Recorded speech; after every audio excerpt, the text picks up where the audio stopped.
topic tonight is your 1 week action plan for S3 security. So looking at what you can do over a 5-day period to try and find out what your risks are and remediate those risks. Now, what we need to understand is what are the risks that go with buckets when they're not configured very well. So the first risk is you have to understand who can, first of all, view or change my bucket policies. So who can actually see the policy I've applied to that bucket as far as what access I'm granting. Because if they know what the bucket policy or the IAM policy or the ACL looks like, they might be able to go in and change it and grant themselves access. Evident has a tool called Evident, and this is not a plug, but this is just as an example. When we scan our customer buckets, there's some of the numbers we see as far as when we check, okay, is there a global, as an ACL being listed globally accessible? And that fails 4.3% of the time. And we've got statistics for some of the other checks that we do as well. So, you know, it's not too bad, I guess, but if those buckets are holding very critical information, you only need one bucket to be left open to cause you a lot of problem. So the second thing you need to check for then is who can actually access the objects within the buckets. So here we get a lot more failures. So we find, you know, global get and global delete check failing, you know, 6 to 7% of the time. So that could be a large number of buckets where that check is failing. So typically, for whatever reason, customers are leaving these things open, and the majority of our customers, when we go in and do that initial scan of their environment, we find a lot of misconfigurations. It's also important to understand the terminology that is on users, because that can also create confusion. They have this concept of all users and all authenticated users, and you'd think that means all the users that you've defined within your IAM service, but it's not. All users means anyone that can guess or knows the bucket name can get access to it if all users has global permissions. And authenticated users just means any user that has authenticated to an AWS account. That's not your account, that could be any account.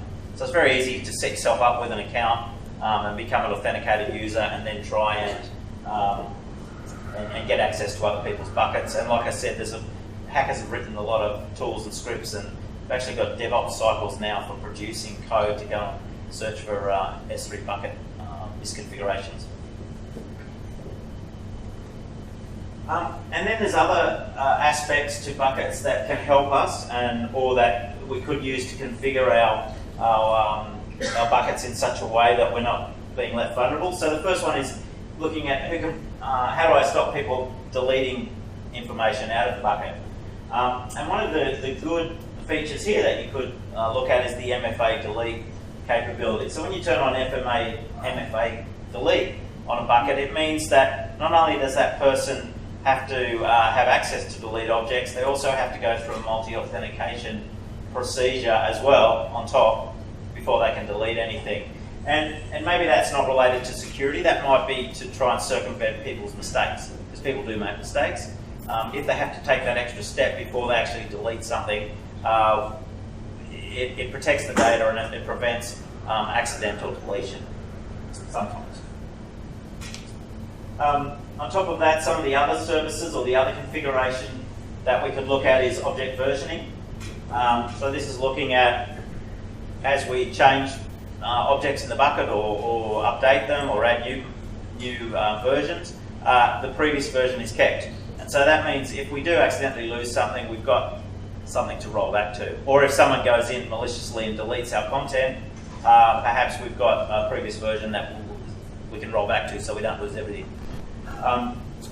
That is only in use about 50% of the time, and that's probably to do with the fact that there is a cost involved. So if the more data that you're storing, every version of your object requires extra storage, and that can increase our costs. So it's a good idea to understand what's being stored in the bucket. Is it something that's recoverable? So if we lost the contents of the bucket, could we easily recreate it? If so, we might want to turn versioning on. An example might be thumbnails for a website, for example. Similar to that is the ability to do audit logging of activity in the buckets. So this is another checkbox that you can turn on for your buckets to be able to go back and look at, after a breach has occurred, who caused it, what happened, when did it happen, and give you some forensic information on trying to track down the cause of the breach and maybe trying to recover from it as well. And again, there's a cost involved with that because you have to store the logs somewhere. So this is something that you'd probably turn on for your critical buckets that are storing production data or PII sort of data, so that you've got some mechanism for doing that. We find about, I wouldn't say it fails, but only about half the buckets that we scan have got this facility enabled. Okay, so that's the key risks. The main one, obviously, the moral of the story is if you've got buckets that are globally accessible, they're at risk, they're vulnerable, and you probably want to restrict access to the buckets where you can. Now, there are circumstances where you do want to make them publicly accessible. For example, if you're hosting a static website, people need to be able to access the objects because that's part of your website, then yeah, there's a business reason for having that global accessibility. However, in the majority of the cases, it's more that you're storing business data and you probably don't want to have that global access. So the action plan then, the day one would be look at auditing your AWS accounts. So finding out what AWS accounts you have, and that sometimes is more difficult than it sounds. Reason is that you've got your obvious teams that have got AWS accounts, so IT and the cloud team, and maybe some of the business teams have got well-known AWS accounts that you can be using. But then you've got those siloed parts of the business that maybe have created an account, put it on their credit card, marketing or sales or someone, for purposes of just ease of use or doing something because it's the easiest path and they needed access and they didn't want to have to go through IT. So there's those type of accounts. And then you've got the kind of hidden accounts, I guess, where people are trying to fly under the radar. They're creating accounts, maybe the developers trying to create their own testing. They want to use their own environments rather than using the official test environments. But vulnerabilities can still exist if they're putting data into those environments. That's part of the corporate information, then it needs to be protected. And we have customers that are actually leveraging procurement to try and find out what AWS accounts are in place. So they're going to the guys paying the bills, the credit card bills, and seeing if any of that is being paid back to Amazon. That's a way to identify other accounts that we may not be aware of. So day two then, identify key risks. So now that we understand what accounts are in play, what are the key risks across those accounts? And there's various ways that you can identify what the risks are. Like I was saying earlier, you can do it manually, you can do manual checks, you can use the tools that AWS provide, but it could take a long time and it's a very manual inspection, therefore it's going to suck up a lot of resources, and it's something that you're going to have to keep doing because the nature of the cloud is that things are changing all the time. So as a plug, Evident have a product called Evident Security Platform. And what our tool does is it scans all of your accounts, all of your regions, and all of your resources, and provides you a risk profile or a risk posture of how you've configured those resources in a single pane of glass. So you've got information about where your risks are, and you can identify where the problem issues are. As part of that, we have a report called the S3 Bucket Fitness Report, and that's purely focused on the type of S3 vulnerabilities that I spoke about in the previous slides. So it's looking for globally accessible, globally readable, globally writable buckets, buckets where global delete is enabled, and also looking at where versioning is not enabled, where audit logging is not enabled. So you can quickly identify where your problems are. Similarly, and I'm not an expert on this part of the solution, but Palo Alto Networks have a product called Aperture, which can actually reach inside the bucket and see what type of information is stored within there. So it can say, okay, this bucket looks like it's just random junk, maybe it's test data, whereas this bucket over here, this has got a whole bunch of your customers' personal information, or it's got credit card information, tax file numbers, or stuff like that. So it can help you classify the information that's stored within your buckets and your containers, and it can then give you an evaluated risk profile rather than just a broad across the board sort of view of these buckets are open. It can tell you where your really high risk buckets are residing. It can at the same time also quarantine malware, so if it finds malware inside the buckets, it can pull it out and put it into a quarantined area.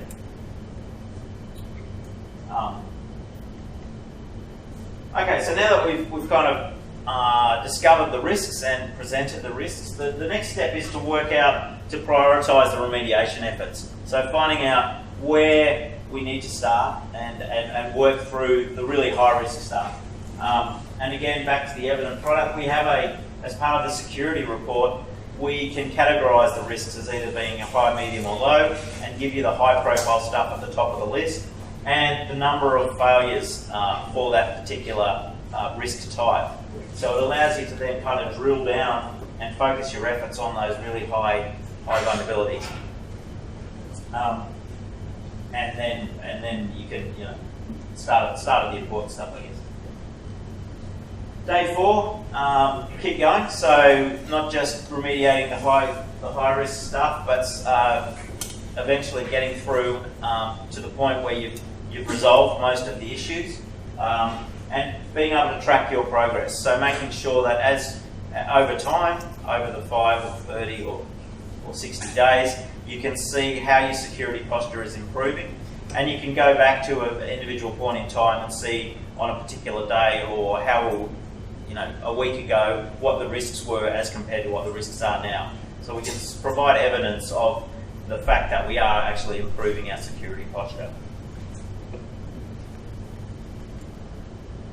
And then day 5 is repeat. So this is not a one-time effort. Clearly, new resources are going to be created constantly. Buckets are going to be torn down, new ones are going to be created, information is going to be moved between buckets. So it's something that has to be done continually. And for this reason, it's a good idea to leverage the Amazon API. So Amazon does a really good job of providing this configuration information via all the APIs that they release.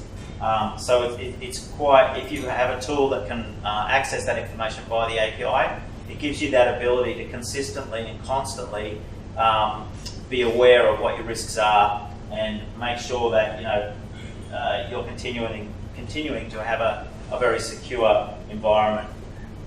What it can also do is then map those security checks against things like compliance frameworks. So not just a security visibility, but a continual compliance visibility. For example, if you're trying to be PCI DSS compliant, and they have a number of controls that they require in order to maintain compliance, we can check against those controls whether there's any misconfigurations or vulnerabilities and provide you a compliance report at the end of it. And it might be that you want to then feed those alerts off to other third-party tools. So the guy earlier was talking about Sumo Logic. If you want to use this as a way to gather the information into a SIEM tool like Sumo, there's pre-built integrations as well that would allow you to do that.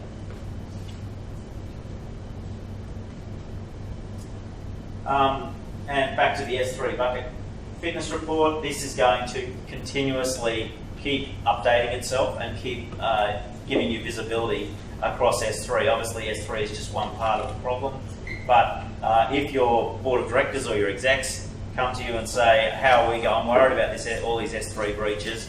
I want to make sure that we as a company are not going to be exposed and we're not going to be the next headline. This is a report that we built in response to those requests for our existing customers.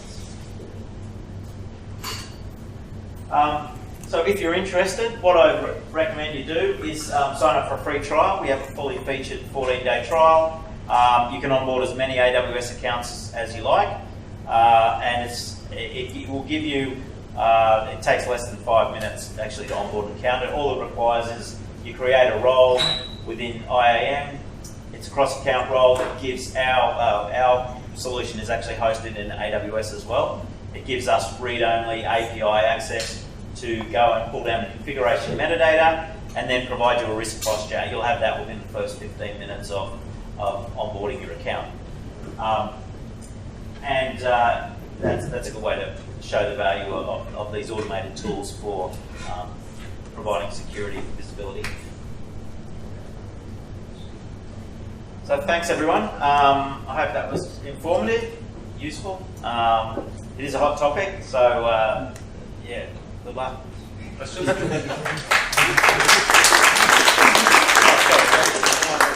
Yes. Would it be just simple just to say your company policy that everything in the S3 is encrypted? Then it doesn't matter whether you've got ACL control, public visibility, or physical users. It becomes a very simple thing, and then you just have to look for the buckets that are not encrypted, and that's the simple. And those are the ones that are your danger points or possible failure. Yeah, I guess for a lot of customers, it's not turned on by default. They still want to be aware. I get encryption also comes down to managing certificates and so on. And you know, the guys that are spinning up these shadow IT accounts, you know, they're not that concerned with encryption. We're finding it's very hard to enforce rules in the cloud world. Developers want to do it their way. They want to pick the services they want to use, and they don't really interact much with the infrastructure or security teams. So at least having a tool to see where the problem's being created can help. But yeah, I agree. If everything was encrypted, we wouldn't have a problem. It's like the layers of the onion with security. You know, you have to have multiple layers of security there. So that's fine. Yeah. Any more questions? Yeah. Yep. Sorry, I just have another question. Well, there are two questions that I found. One is more technical. Okay, what would be the implication if we encrypt everything of the objects? So what's the implication if you encrypt everything in the objects in S3? Yeah, in S3, yeah. So would that reduce the effect? Like if it's really stolen or identity is stolen, someone like they download all the objects. Yeah. So they basically won't encrypt it. Well, if they can't decrypt the content, then they can't read it. Yeah. Is that something you would recommend? Yeah, so we definitely recommend, and internally we encrypt everything, but there's different levels of maturity out in the customer world as far as best practices.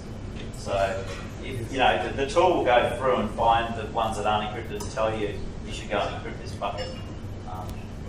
But there's nothing to stop someone creating a new bucket later on that's not encrypted. But to your question, if it's encrypted, then you should be fairly safe. Yeah. So the second question I'm asking is actually, that's my feel.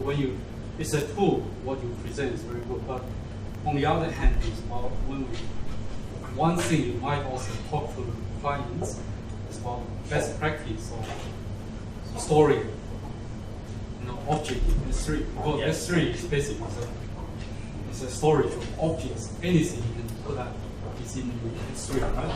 Yeah. So by default, lots of objects should be private, not exposed through URL. If you really want to access the data, you use some like REST API or some service to access that. There you get more control. I don't think there's any way to restrict access to an S3 bucket if you know the bucket namespace, because it's not sitting inside the VPC. You put that private, so you wouldn't be able to see it. Well, one of the things we do have built in, other than that S3 report, is the CIS AWS Foundation benchmark report. So we do check against all their recommendations and all the S3 recommendations, and we alert. It's obviously not looking at the content within the bucket, but it is not just S3, but EC2 and the other aspects as well, and IAM. Just because it's so much flexibility. Great power comes great responsibility, right? So this is the thing. AWS is huge, it's broad. That's why there's partners around to help you set up the accounts correctly. And probably there's so many pitfalls, for want of a better word, but you need that flexibility. And then you need to actually tighten it up or loosen it down depending on what's going on. But encrypt everything is a good start. principle of least privilege, stop access to everything you can.